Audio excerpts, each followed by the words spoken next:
You may recall in my last video, I mentioned that I was doing a spoiler-free review of Wish Next. I got in a wicked rush and I made an error, so I apologize.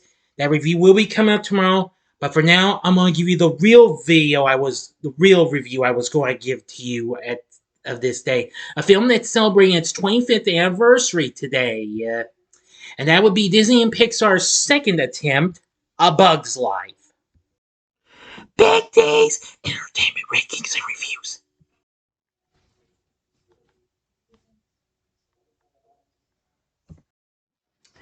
So greetings, my fellow YouTubers, and welcome to Big D's Entertainment Rankings and Reviews. My name is Dual, better known to as the Big D, and this time around I bring to you a review of the 1998 animated comedy flick, A Bug's Life, released by Disney and produced by Pixar as their second feature-length film after Toy Story. The film was directed by John Lasseter and co-directed by Andrew Stanton from a screenplay written by Stanton, Dylan McInerney, and Bob Shaw, and a story conceived by Lasseter, Stanton, and Joe Ranft. The film features a pretty good cast of voices, including Dave Foley, Kevin Spacey, Julia Louis-Dreyfus, and even young Hayden Panettiere, plus a host of others. The film focuses on a misfit ant named Flick who looks for tough warriors to save his ant colony from a protection racket run by a gang of grasshoppers. Unfortunately, the warriors he brings back turn out to be an inept troop of circus bugs. And the film's plot was initially inspired by the ant and the grasshopper fable by Aesop. The film was released on this day, November 25th, 1998, henceforth today's the 25th anniversary, though it premiered just about a week and a half before at the El Capitan Theater. It got some good reviews, and like Toy Story, it had a good score from Randy Newman. But I'm getting ahead of myself. However, during productions caused a controversial public feud between Steve Jobs and Lasseter of Pixar and DreamWorks co-founder Jeffrey Katzenberg due to the parallel production of a film similar to that, which was Ants, which was released a few weeks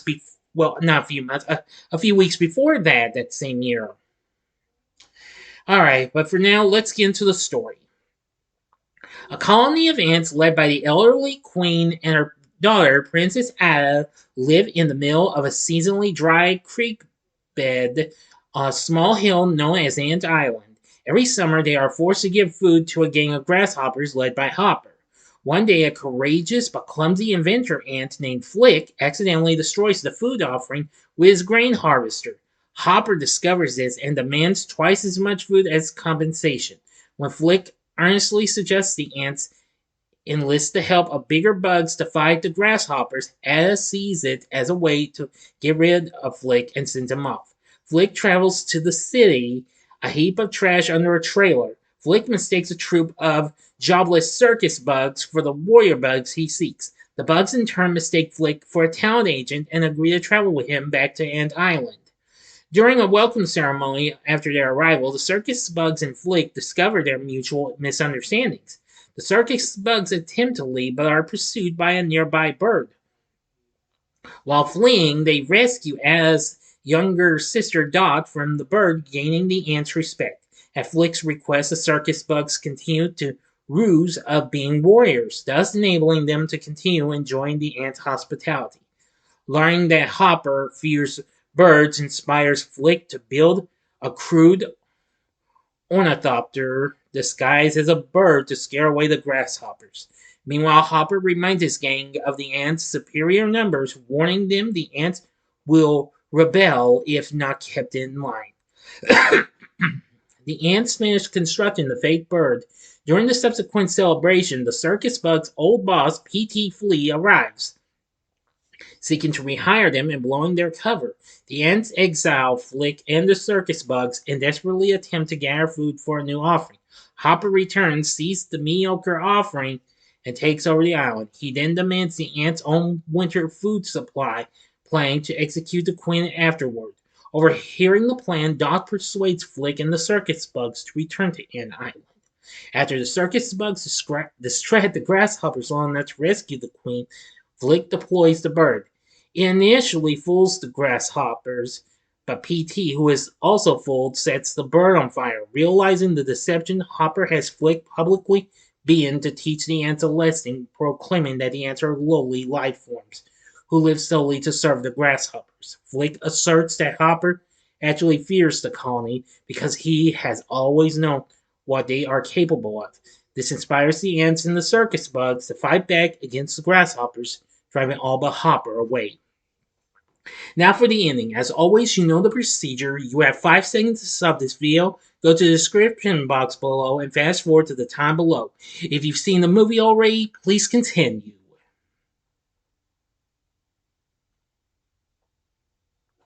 Okay, you've been warned. The ants shove Hopper into a circus cannon to shoot him off of the island, but rain suddenly begins to fall. In the ensuing chaos, Hopper frees himself from the cannon and abducts Flick.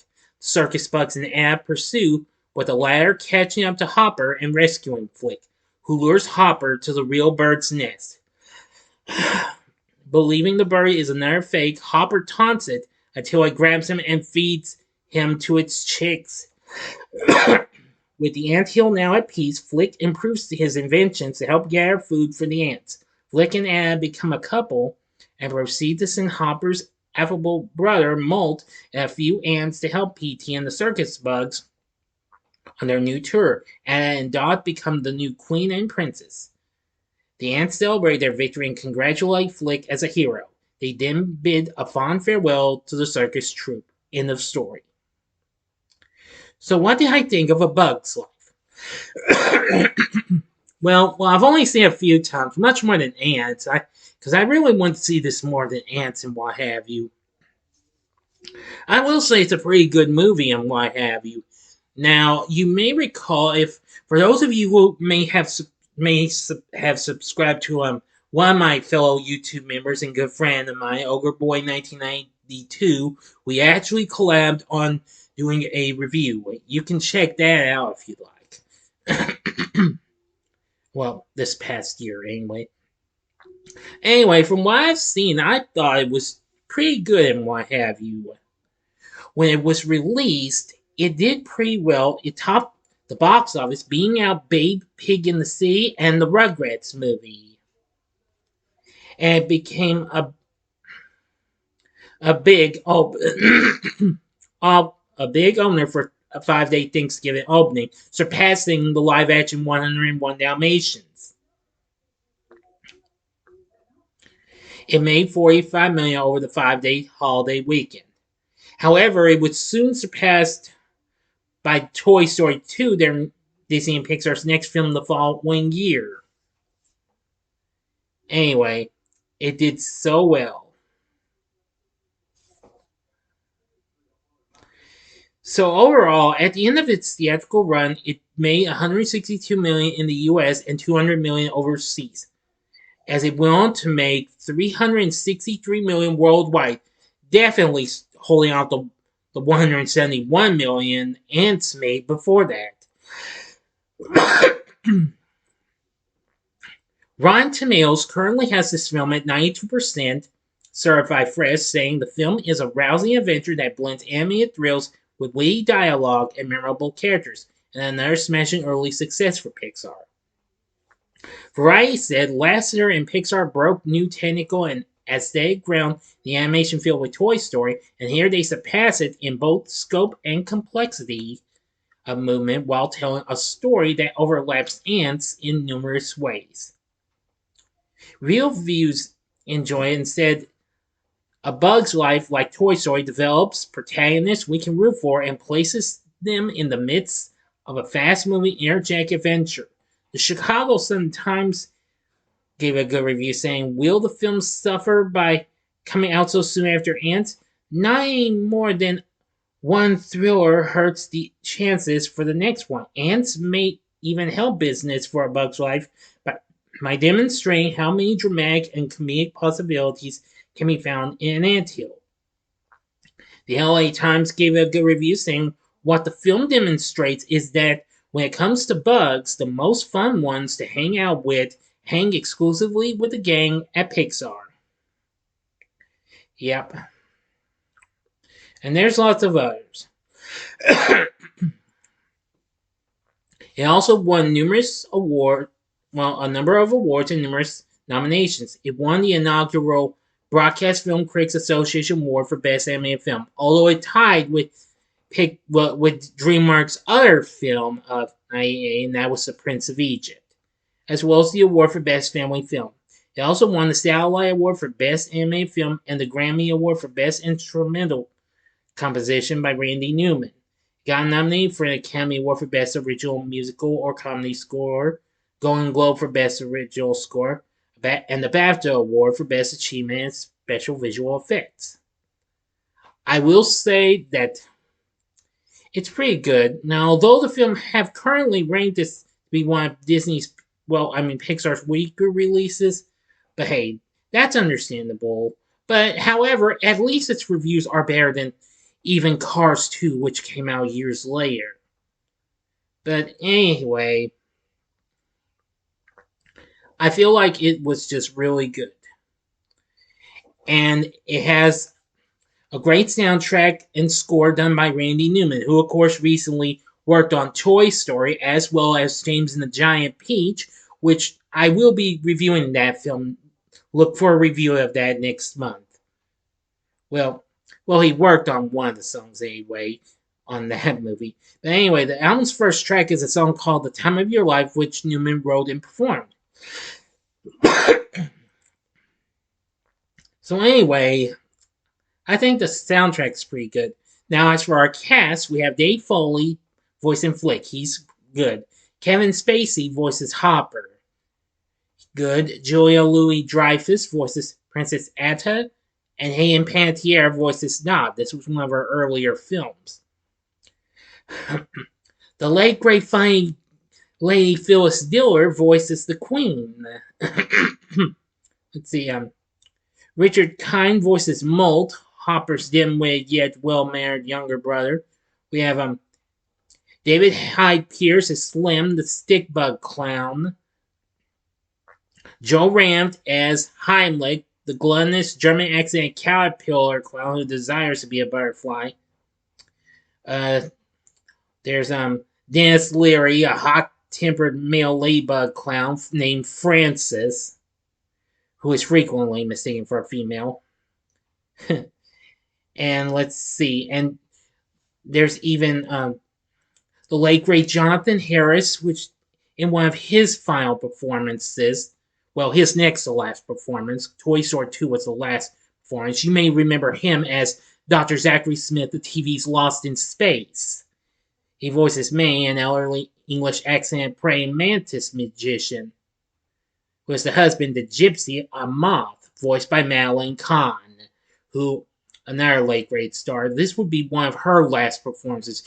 You probably know her best for working with Mel Brooks.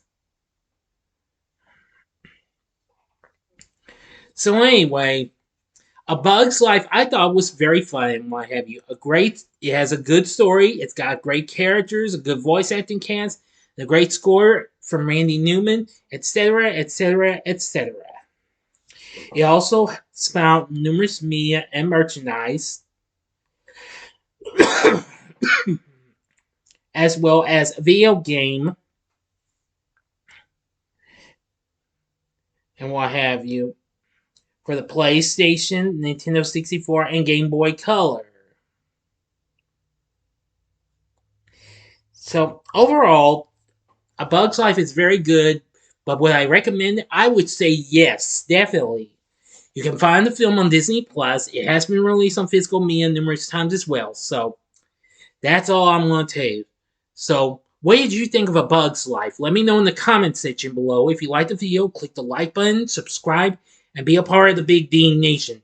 Join me next time when I bring to you a review of The Haunted Mansion from 2003, another Disney film that's celebrating an anniversary. And then, mind you, you will get the Wish review.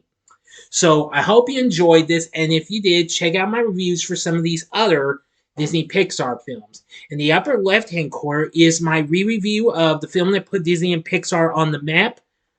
Well, Pixar, of course, and that would be Toy Story from 1995. The upper right-hand corner is my review of Monsters Incorporated from 2001, or go to the bottom left-hand corner and see my spoiler-free review of Disney and Pixar's recent hit, Elemental. And the bottom right-hand corner is the button you can click to subscribe. If you like rankings and reviews on movies, TV, music, video games, etc., then I'm your guy. Thank you for watching. Until next time, I'm the Big D saying, see ya.